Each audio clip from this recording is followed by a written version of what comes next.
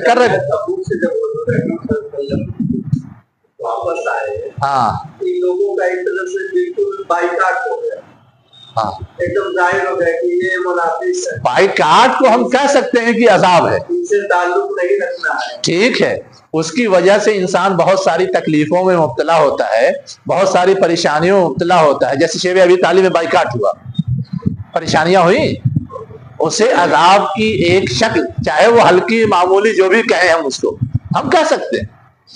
اہل مدینہ کا بائیکاٹ ہوا، ہم اسے عذاب کہہ سکتے ہیں، لیکن مجھے یہ بتائیے کہ یہ جتنے منافقین کا تذکرہ ہے سب کا بائیکاٹ ہوا تھا؟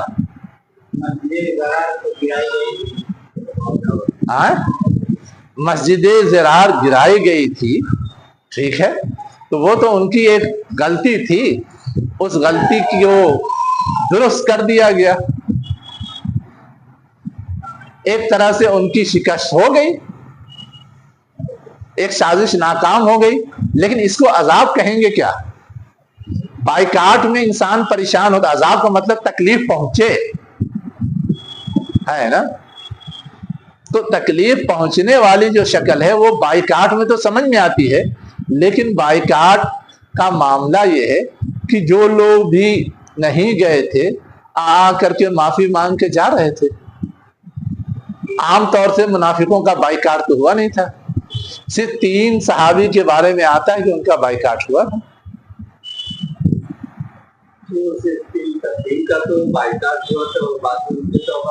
ٹھیک ہے، جن کے بارے میں پہلے تذکرہ ہوا ہے ہاں کہ آئیں گے قسم کھائیں گے، ٹھیک، آپ کا جی کہ آج کے بعد کسی بھی آپ کو شریک نہیں ہونا، ہاں غزوے میں شریک نہیں ہونا ہے، یہ عام معاملے میں، ہاں عام مشورے میں، ہاں ٹھیک، ہاں یہ ایک معمولی بائیکاٹ تھا نا، اس کو عذاب کہہ سکتے ہیں، مان لیں کہ عذاب کہہ سکتے ہیں تب تو ٹھیک ہے،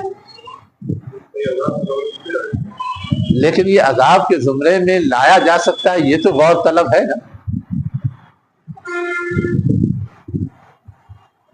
یہ غور طلب ہے کہ عذاب کے زمرے میں آئے گا کہ نہیں آئے گا۔ اچھا، اور کچھ سیرت ویرت پڑھی ہے؟ ہاں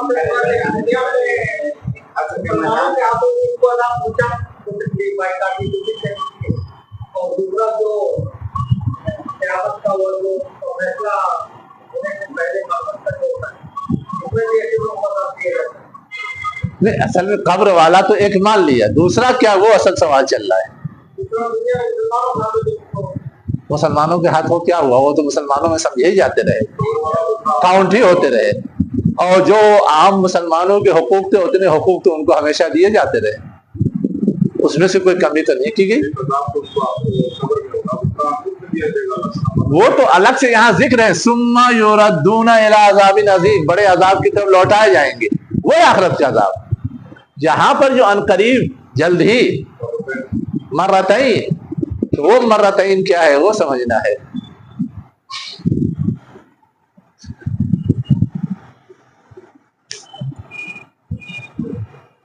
ایک جگہ اور تذکرہ ہے ان کے بارے میں، ہاں کہ اللہ تعالیٰ کی آیات آتی ہے تو ایک ہفتے ہاں ان کا خون ہو جائے، ہاں، اور حضور صلی اللہ علیہ وسلم کچھ منافقین کی لسٹ بھی بنا کر دے دیے تھے، اس کا بائیکاٹ ہو گیا تھا، اس کو مسجد زراعت جو بنائے تھے ہاں، اور ان کا جو مشن تھا وہ بھی اس کے ذریعے سے ناکام ہو گیا، ہاں، اس کو ذریعہ بنا رہے۔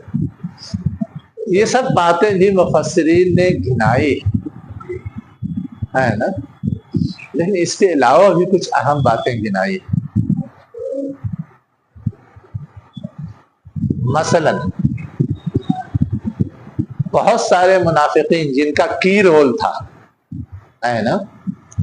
ایک موقع سے اللہ کے رسول نے خطبہ دیا اور سب کا نام لے لے کر کے کہا چل باہر. یعنی وہ تین تو جنہوں نے اپنے آپ کو الگ کر لیا تھا اور توبہ قبول ہو گئی پھر وہ آ گئے، ان کے علاوہ یہ بہت سارے ایسے تھے جن کا کی رول تھا.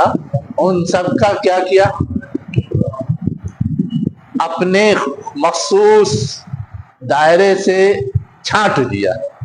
یہ ان کی ذلت اور رسوائی تھی. ایک تو اس کو انہوں نے کہا ہے.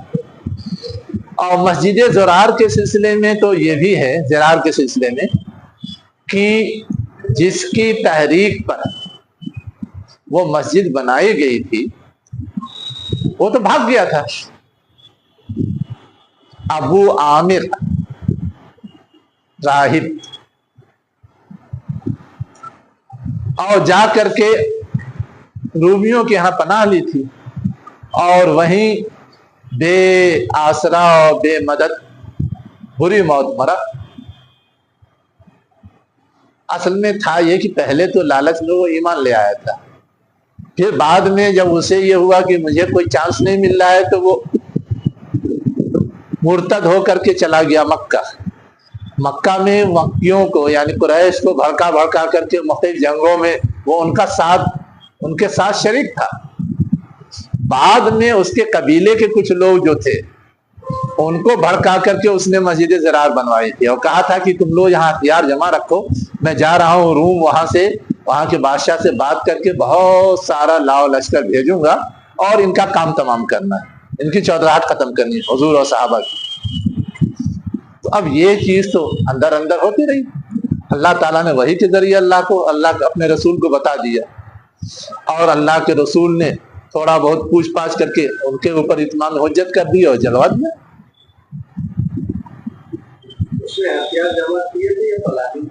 پلاننگ جمع کیا نہیں تھا، اس نے یہ سجھایا تھا. یہ ہے ابو عامر راہب، عیسائی ہو گیا تھا وہ اس لحاظ سے مرتد ہو کر کے. کیا چیز یہ پلاننگ؟ تفسیر کی کتاب میں ملے گی آپ کو. دیکھیے تفسیر کی کتاب میں دو کتابوں میں، ایک تو در منصور دیکھیے اس میں ملے گی، دوسرے مظہری دیکھیے اس میں بھی ہے. اتنی تفصیل نہیں ملے گی لیکن ہے. ہاں ہے. ہاں چلیے. تو ہمارے بعض لوگ اور بھی تفصیلات بیان کرتے ہیں کہ بہت سارے منافقین کی موت بری حالت میں ہوئی. جیسے آپ جمع کریں گے نا، جتنے لوگ حضور کے قتل کے لیے حضور کے گھر کا گھیراؤ کیے ہوئے تھے ان کی موت بھی بری ہوئی، اس کی بھی پوری تفصیل نقل کی. ویسے ہی یہاں جو لوگ کی رول ادا کرنے والے تھے ان کی بھی تفصیل لوگوں نے جمع کی ہے. پنا بہت ساری شکلوں میں وہ سب ہے. تو وہ سب معلومات سیرت اور تاریخ کی کتابوں میں موجود ہے. چلیے اب آگے کیا کہا جا رہا ہے؟ وَآخَرُونَ اعْتَرَفُوا بِذُنُوبِهِمْ، اور کچھ دوسرے لوگ وہ ہیں جنہوں نے اپنے گناہوں کا اعتراف کر لیا ہے، مان لیا ہے کہ ہم سے غلطی ہوئی. خَلَطُوا عَمَلًا صَالِحًا وَآخَرَ سَيِّئًا، انہوں نے گڑمٹ کر دیا ہے اچھے عمل کو اور دوسرے خراب عمل کو. ہاں آخرون جو کچھ دوسرے تھے انہوں نے ایسا کیا. اب آخرون کس کے بارے میں ہے؟ تو قریب تر ہے من اہل المدینہ. منافقون تو من الاعراب منافقون بعد میں ہے. تو جب لوٹے گا تو قریب تر میں لوٹے گا، یعنی اہل مدینہ میں کچھ اڑیل منافق تھے اور کچھ کمزور ایمان والے تھے. یہ کمزور ایمان والوں نے غلطی کی لیکن انہوں نے کیا کیا؟ اپنی غلطی کا اعتراف کر لیا. غلطی سستی کی وجہ سے کی, کاہلی کی وجہ سے کی, جس وجہ سے بھی کی ہو, ہے نا, تو اس کا اعتراف کر لیا. اور ان کا جو ریکارڈ تھا وہ ایسا سامنے آیا کہ اچھے کام بھی کیے ہیں, خراب کام بھی کیے. غزوہ تبوک میں شریک نہیں ہوئے, یہ خراب کام تھا. اس سے پہلے سارے غزوات میں شریک تھے, اچھا کام تھا. کن کو؟ ان کو اڑیل نہیں کہا جا رہا ہے. وَمِنْ أَهْلِ الْمَدِينَةِ آخَرُونَ. نو, میں نے گھیرا کس کو دیکھو, اہل مدینہ میں سے کچھ وہ تھے جو نفاق پہ اڑے ہوئے تھے, اور اہل مدینہ میں سے کچھ دوسرے لوگ تھے جنہوں نے اپنے گناہ کا اعتراف کیا. اور اس کی پوری تاریخ ملتی ہے. ایک ابو لبابہ نام کے صحابی تھے, انہوں نے اپنے آپ کو باندھ لیا تھا, اپنی سستی کاہلی کی وجہ سے نہیں جا سکے تھے. ان کے ساتھ 7 6 5 مختلف روایات میں مختلف تعداد ہے, اور بھی لوگ تھے, وہ لوگ بھی نہیں جا سکے تھے, حالانکہ ان کے پاس وسائل تھے. وہ قاب بن مالک, ہلال بن امیہ اور ربیہ, ان جو لوگ جن لوگوں کا نام ہے وہ تو بھی آگے آ رہا ہے. تو انہوں نے بھی اعتراف کیا تھا, وہ بھی اس میں شامل ہے. لیکن یہاں پر اصل میں خلطوا عملا صالحا وآخر سیئا کی وجہ سے ہے نا, اور آگے جو کچھ بات آ رہی اس کی وجہ سے ان 3 کو چھانٹ کر کے بات ہوتی ہے. ٹھیک ہے, ہاں 10. عسى اللہ ان یتوب علیہم, توقع ہے کہ اللہ ان پہ رحم کرے. یعنی حضور کی آمد سے پہلے ہی انہیں اپنی غلطی کا احساس ہو گیا تھا, اور ان میں سے کچھ نے اپنے آپ کو کیا کیا تھا, مسجد نبی کے کھمبے میں باندھ دیا تھا. ہاں پہلے ہی بدھے ہوئے ملے. اللہ کے رسول نے پوچھا تو بتایا دوسرے لوگوں نے. اللہ کے رسول نے کہا ان کو بدھائی رہنے دو, ہے نا. بعد میں جب ان کی مغفرت کا اشارہ ملا تو اللہ کے رسول نے صحابی کو بھیجا کہ جاؤ کھول دو. تو ابو لبابہ نے یہ کہا کہ آپ کے کھولنے سے میں نہیں مانوں گا, اللہ کے رسول جب آئیں گے وہ اپنے ہاتھ سے کھولیں گے تب مانوں گا. یہ پوری بات ہے. تو وہ ان کے بارے میں یہ بات کہی گئی کہ پچھلا ریکارڈ ان کا اچھا تھا, ایک موڑ پہ آ کے وہ پھسل گئے. تو اب ان کے دونوں ریکارڈ کو دیکھتے ہوئے یہ تھا کہ وہ توبہ کرے, گناہوں کا اعتراف کر رہے ہیں, تو اللہ تعالیٰ بھی کیا کرے گا. ایسی کوئی ڈیٹیل میری نظر سے نہیں گزری کتنے دن بدھے تھے, لیکن بدھے تھے یہ ڈیٹیل ہے. ان اللہ غفور الرحیم, بے شک اللہ کیا ہے, بخشنے والا اور رحم کرنے والا ہے. یہ اعتراف گناہ خود توبہ تھا, تو آگے کہا گیا اللہ نے ان کے اوپر کیا کیا, رحم کیا. اب آساہی سے یہ بات واضح ہے کہ فوراً ان کی توبہ قبول نہیں ہوئی. اللہ کے رسول جو آئے ان کو دیکھا اور بدھا ہی رہنے کے لیے کہہ دیا, مطلب اس وقت تک توبہ قبول نہیں ہوئی تھی, اسی لیے اللہ کے رسول نے کھولا نہیں اور چھوڑ دیا, ان کو بھگتنے دو, تھوڑا احساس اور پختہ ہو, بڑھے. بعد میں جب اللہ نے حکم دیا تو پھر کھولنے کے لیے کہا. اسی عسا لفظ سے توقع ہے, امید ہے, ورنہ اگر کنفرم ہوتا تو فوراً ہی اللہ کے رسول بھی کھول دیتے. اور روایات میں یہ آتا ہے کہ جب کھول دیا گیا تو ان کے اوپر گویا اللہ کا ایک فضل اور احسان ہوا, تو ان کا جذبہ ایمانی پھر ابھرا, اور وہ اس خوشی میں اللہ کے راہ میں صدقہ کرنا چاہتے تھے. ہر ایک ڈھیر سارا مال لے کر کے اللہ کے رسول کے پاس آیا. اب اللہ کے رسول کے پاس جب وہ مال لے کے آئے کہ یہ ہماری طرف سے قبول کر لیجئے اور اللہ کے راستے میں لگا دیے, تو اللہ کے رسول نے لوٹا دیا, کہا نہیں چلے گی بات, میں نہیں لے سکتا, ایسا کوئی حکم اللہ نے مجھے نہیں دیا ہے.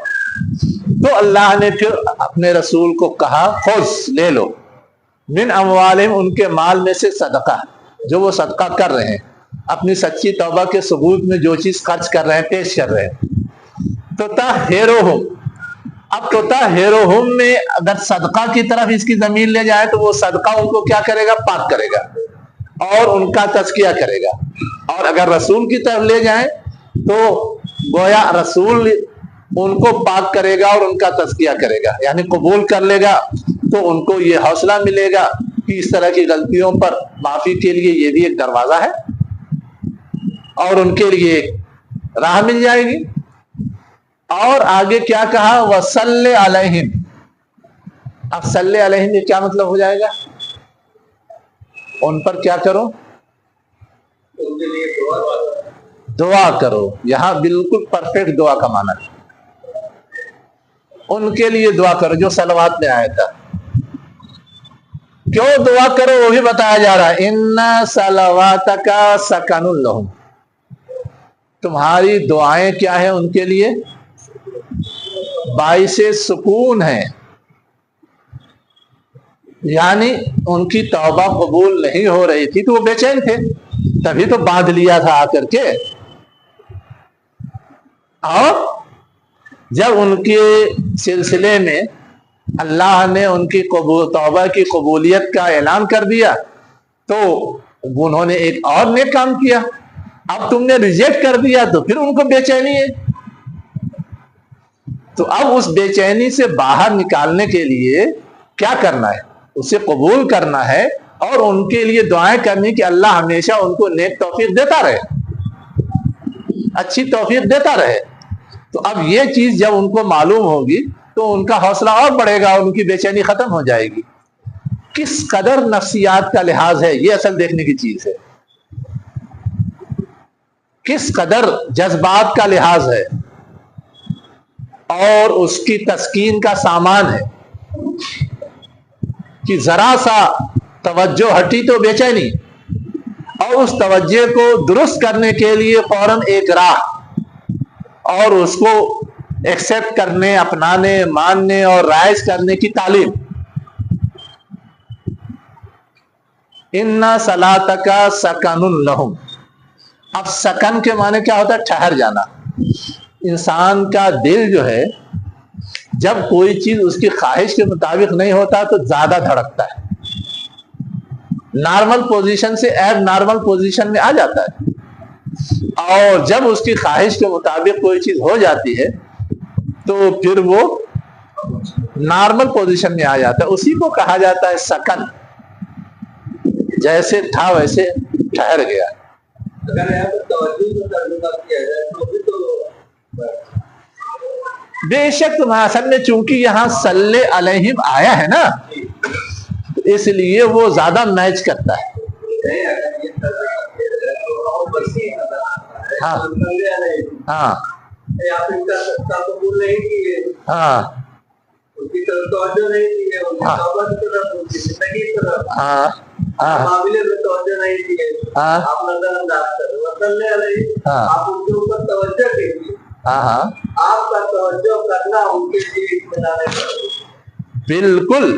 لیکن اس سے پہلے یہ بات تو ہو گئی نا. اگر یہاں سے شروعات ہوتی تو وہ معنی ہم لے لیتے، لیکن ان کا صدقہ لے لیجئے، ان کو پاک کیجئے، یہ سب بات پہلے آ گئی تو توجہ کے نتیجے ہی میں وہ سب ہوگا کہ ہم لے لیں گے. توجہ کے نتیجے ہی میں ان کو پاک کیا جائے گا، ان کا تزکیہ کیا جائے گا. تو وہ سارا عمل ہو چکا تھا، پھر کہا جائے گا توجہ کرو. یہ بات میچ نہیں کرے گی. اس لیے دعا اللہ تعالیٰ ان کو دے رہے ہیں. ہاں پہلا ہوگا کہ ان کا صدقہ قبول ٹھیک لے لیجیے. ہاں وہ صدقہ لینے آئے تھے، ہاں سب سے پہلی چیز ہے کہ آپ ان کا صدقہ قبول کر لیجیے. جی ان کے ذریعہ اس کے ذریعہ ان کی طہارت اور تزکیہ ہوگا. ہاں اور اگر آپ ان کی طرف توجہ بھی دیجیے، ہاں ہاں اس لیے کہ آپ کا توجہ دینا ان کے لیے مزید سکون کا باعث بنے گا. یقیناً میں جو چیز سمجھانا چاہ رہا ہوں کہ وہ تو توجہ سے ان کو سکون حاصل ہوگا، اس میں کوئی دو رائے نہیں ہے. لیکن یہ سارا کام بھی بغیر توجہ کے نہیں ہوگا کہ بعد میں توجہ کے لیے کہا جائے گا. اگر وہی توجہ والا معنی لینا ہوتا تو یہ پہلے آتا. ایسے کچھ یہاں پہ جو آیا ترجمہ جو ہوا، ہاں ایک تو مال کے ذریعے ان کی طہارت ہوئی، ہاں ایک آپ کے ذریعے طہارت ہوئی۔ ہاں تو مال ان کا اپنے رہے تو مال کے ذریعے ان کی طہارت اور تزکیہ ہو جائے گا، ہاں اور آپ توجہ ان کی طرف دیں گے تو ان کو اور اطلاع دے سکتے ہیں۔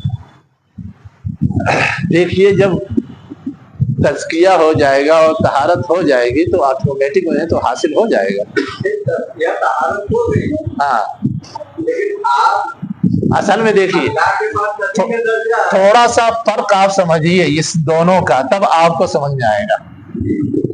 جب دونوں لفظ ایک ساتھ آیا ہے تو طہارت کا معنی عموماً گندگی کو پاک کرنا ہوتا ہے، جو خامی کمزوری خرابی ان کے اندر ہے اس سے آپ ان کو پاک کیجئے، اور تزکیہ کا معنی پاک کر کے نئی چیز اچھی چیز پروان چڑھانا ہوتا ہے، یعنی خوبیاں پروان چڑھائیے۔ تو یہ دو لفظ جو استعمال ہوا ہے اصلاً یہ دو اینگل کو شو کرتا ہے، ان کی خرابیوں کو دور کیجئے اور ان کے اندر خوبیاں پیدا کیجئے۔ تزکیہ، اب یہ سب کچھ تو پہلے ہی کر لے رہے ہیں، پھر کہا جائے گا توجہ کیجئے۔ یہ جملہ اگر پہلے ہوتا تو پھر، اب بعد میں تو اس کی معنویت ہے کہ ایک چیز ہوتی ہے کسی کام کے لیے کوشش، لیکن کوشش گارنٹیڈ نہیں ہے کہ برابر ہو۔ اب اس کے ساتھ ضرورت ہوتی ہے کہ جو کوشش کی وہ اللہ تعالیٰ قبول کر لے تو گویا برابر ہوگی۔ تو اس قبول کرنے کے لیے وہ خود جو دعا کرے گا ہی، اللہ کے رسول کر دیں گے تو وہ زیادہ اور نتیجہ خیز ہو جائے گا۔ یہ پوری معنویت بنتی ہے۔ اور یہ جو تطہر اور تزکی دو لفظ استعمال ہوا ہے، یہ دو اینگل بتانے کے لیے استعمال ہوا ہے، ٹھیک ہے۔ واللہ سمیع علیم، اللہ سننے والا اور جاننے والا ہے۔ اب اس کے بعد اللہ تعالیٰ کیا کہہ رہا ہے؟ علم یعلم، کیا وہ نہیں جانتے ان اللہ ہوا یقبل التوبۃ عن عبادہ، کہ اللہ توبہ قبول کرتا ہے اپنے بندوں کی طرف سے، ویاخذ الصدقات، اور صدقے لیتا ہے، وان اللہ هو التواب الرحیم، اور اللہ بہت زیادہ توبہ قبول کرنے والا اور رحم فرمانے والا ہے۔ یہ بات دہرائی کیوں گئی؟ اصل میں یہ ہے ترغیب۔ کچھ لوگوں کو توفیق ہوئی، اتنے ہی منافق تو تھے نہیں، اتنے ہی مجرم تو تھے نہیں، انہوں نے ایک رول ماڈل پیش کیا کہ اگر غلطی ہوئی ہے تو اس کی اصلاح کا راستہ کھلا ہوا ہے، ہم اپنی غلطی سدھار سکتے ہیں۔ تو اللہ تعالیٰ کہہ رہا ہے کہ جن لوگوں کو توفیق نہیں ملی ہے، کیا ان کو معلوم نہیں کہ اللہ اپنے بندوں سے توبہ قبول کرتا ہے؟ دیکھو قبول کیا نا، ان کی اصلاح ہو گئی نا، ان کا بیڑا پار لگ گیا نا، ان کو نجات مل گئی نا، انہیں کامیابی حاصل ہو گئی نا۔ ان کو بھی معلوم ہونا چاہیے کہ انہیں بھی حاصل ہو سکتی ہے، وہ بھی یہ راستہ اپنائیں۔ یہ ترغیب دینے کے لیے اللہ تعالیٰ نے گویا اس بات کو دوبارہ نچوڑ کے طور پہ یہاں بیان کر دیا ہے۔ بتانا ہے کہ منافق خرچ کرنا نہیں چاہتا، ہاں اور یہ خرچ کر کے بتا دیے منافق نہیں۔ ہاں، اور آئندہ بھی کوئی اصلاح کرنا چاہتا ہے تو اس کو صدقہ دینا ہے، یاخذ الصدقات۔ ہاں، اب نفاق کی بیماری کا علاج جہاں ذہنوں کی تبدیلی سے ہوتی ہے، وہیں عملی بہت سارے احکام کو فالو کرنے سے ہوتی ہے، جس میں بہت بڑی چیز نفاق ہے۔ یہ اصل سمجھنے کی چیز ہے۔ اگر ہے اللہ نے دیا بالکل کرنا چاہیے، لیکن وہ کمپلسری حصہ نہیں ہے۔ ان کی بیماری ایسی ہے کہ اس کے علاج کے لیے وہ زیادہ ضروری ہے، لیکن عام لوگوں کے لیے ہم اس کی پابندی نہیں کر سکتے۔ اگر کریں تو اور اچھی بات ہے، اس لیے کہ نفاق کی بیماری آتے ہی ہے مفاد پرستی سے، دنیا پرستی سے، اس کے علاج کے لیے اس کی کاٹ کرنا ضروری ہے۔ اب اس کے بعد کیا کہا جا رہا ہے؟ پھر اور ترغیب دی جا رہی ہے، قُلِ اعْمَلُوا، کہہ دو کہ وہ لوگ کیا کریں؟ عمل کریں۔ فَسَيَرَى اللَّهُ عَمَلَكُمْ، ان قریب اللہ ان کے عمل کو دیکھے گا، وَرَسُولُهُ، اور اس کا رسول بھی دیکھے گا، وَالْمُؤْمِنُونَ، اور مومن بھی دیکھیں گے۔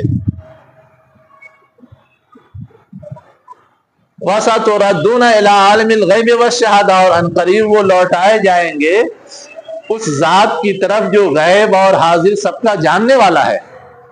فَيُنَبِّئُكُم بِمَا كُنتُمْ تَعْمَلُونَ، پھر وہ باخبر کرے گا تمہیں جو کچھ تم کرتے تھے. یعنی آج معافی ہو گئی اس کا مطلب اب ہمیشہ کے لیے معافی ہو گئی یہ نہیں، آئندہ سدھری ہوئی زندگی گزارنا ہے. ہاں نا، اگر اب پھر بگڑے تو پھر مواخذہ ہو سکتا ہے، پھر گرفت ہو سکتی ہے، پھر عاقبت خراب ہو سکتی ہے. اس لیے اللہ اور اس کے رسول اور مومن سب نظر رکھیں گے کہ واقعتاً یہ سدھرے، یا ایک موقع پر بچنے کے لیے سدھرنے کا مظاہرہ کر دیا، پھر وہی رفتار بے ڈھنگی جو پہلے تھی وہ اب بھی ہے. یہ نہیں چلنے والا. مستقل مزاجی کے ساتھ تبدیلی باقی رہنی چاہیے. یہ ہے مطالبہ جو اس آخری آیت میں کیا گیا ہے. اب اس سے کیا سمجھ میں آیا پورے ان آیات کے مطالعے سے؟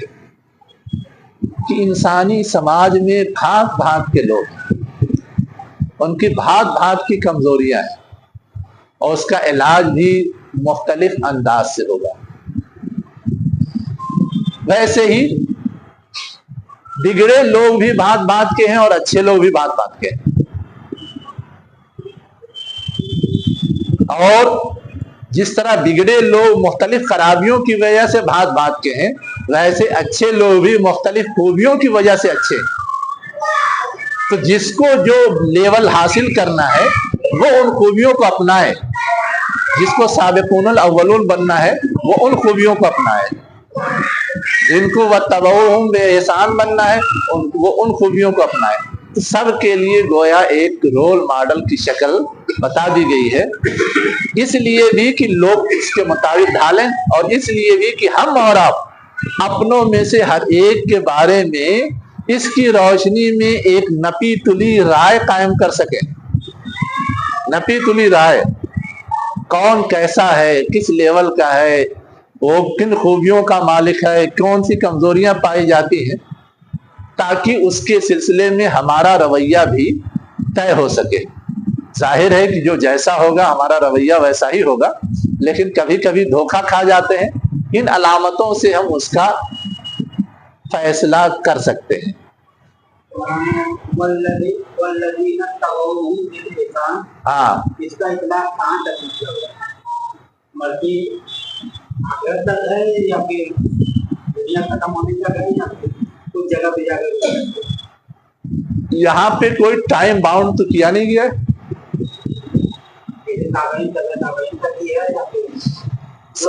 سوال یہ ہے کہ جب اللہ تعالیٰ نے ٹائم باؤنڈ نہیں کیا تو آپ کون ہے ٹائم باؤنڈ کرنے والے ہیں؟ ایک سوال صرف ذہن میں آ سکتا ہے، لیکن وہ ہمارا اپنا کیا دھرا ہے. سوال یہ آ سکتا ہے کہ رضی اللہ عنہم و رضوا عنہ تو صحابہ کے ساتھ خاص ہے، تو گویا واتبعوہم بإحسان سے صحابہ تک ہونا چاہیے، اس کے آگے نہ تابعین نہ تبع تابعین. لیکن یہ چیز صحابہ کے ساتھ خاص ہے، یہ تو ہمارا ایڈاپشن ہے نا. قرآن نے یہ تحریر نہیں کہ کسی صحابہ سے اللہ خوش ہوا ہے. اللہ تعالیٰ تو کہہ رہا ہے جو بھی اچھے طریقے سے ان کے نقش قدم پہ چلے گا سب سے اللہ راضی ہے. اور آگے بھی یا قرآن میں دوسری جگہ بھی آئے ذالک لمن خاف مقام ربہ، نہیں ذالک لمن خشی ربہ رضی اللہ. یہ سورہ بینہ کی آخری آیت پڑھیے، رضی اللہ عنہم و رضوا عنہ، اس کے بعد ہے ذالک لمن خشی ربہ. اللہ ان سے راضی ہوا، وہ اللہ سے راضی ہیں. اور یہ نتیجہ کس چیز کا ہے؟ خشیت کا، رب سے ڈرنے کا. وہ کسی بھی نیک بندے کے اندر ہو سکتی ہے. ویسے یہاں جو چیز بتائی گئی وہ کسی بھی نیک بندے کے اندر ہو سکتی ہے کہ وہ اچھے طریقے سے سابقون الاولون یا حضور کے نقش قدم پہ چلے. اسی لیے رضی اللہ عنہم کا لفظ جو ہے صرف صحابہ کے لیے استعمال ہو سکتا ہے اور دوسروں کے لیے استعمال ہو سکتا ہے یا نہیں، یہ ایک بحث چلتی ہے. ہاں تو اپنے عموم کے لحاظ سے قرآن نے تحدید نہیں کی، اس لیے ایک نقطہ نظر یہ کہ سب کے لیے ہو سکتا ہے، ہاں، اور کیونکہ ہم نے اس کو ایک اصطلاحی معنی پہنا دیا ہے کہ صحابہ کے لیے استعمال کرتے ہیں، تو صحابہ کے لیے اصطلاحی طور پہ جب استعمال کرنا ہو صحابہ کے لیے تو لا محالہ ہم کریں گے، لیکن دوسروں کے لیے بھی استعمال کی گنجائش ہے۔ اب ہے کیا، یہ چیز جو ہے تصوراتی ہے لیکن جھگڑے کی جڑ بن جاتی ہے۔ بعد کے لوگوں میں سے جس کو لوگ پسند کرتے ہیں، من پسند شخصیت ہے، اس کو رضی اللہ عنہ کہنا شروع کر دیتے ہیں۔ ایک مرتبہ تو ایسے ہی گھیر لیے گئے تھے ڈاکٹر ذاکر نائک بھی، رضی اللہ عنہ کہے جانے پر وہی کہہ رہا ہوں نا، تو وہ سب ہے معاملہ، گھیر لیے گئے تھے۔ تو ہے یہ کہ اگر اصطلاحی تناظر میں ہم استعمال کریں تو صحابہ کے لیے لامحالہ کریں گے، دوسروں کے لیے ہے تو اگر کوئی متبادل ہے تو احتیاط اس میں ہے کہ جھگڑے میں نہ پڑے، اور اگر نہیں ہے تو ہم دعائیہ انداز میں ان کے لیے بھی دعا کر سکتے ہیں، اللہ ان سے راضی ہو، ہے دعائیہ کلمات ہی۔ لیکن جب عوام میں ایک چیز ظاہر ہو جاتی ہے تو دوسری چیز جلدی ان کے ذہنوں میں آتی نہیں۔ چلیے وہی تو کہہ رہا ہوں نا، اس لیے کہ یہ طے کرنا بھی آسان ہے کہ احسان کے ساتھ انہوں نے اتباع کتنی کی ہے۔ وہی حال علیہ السلام کا بھی ہے نا، بہت سارے لوگ استعمال کرتے ہیں اولیاء کرام کے لیے، شیعہ لوگ تو اور خاص طور سے کرتے ہیں، ہاں، لیکن ہمیں وہ سب جھگڑے میں جانے کی ضرورت نہیں، اسی لیے میں نے وہ ایشو چھیڑا نہیں تھا۔ چلیے وآخر دعوانا ان الحمد للہ رب العالمین۔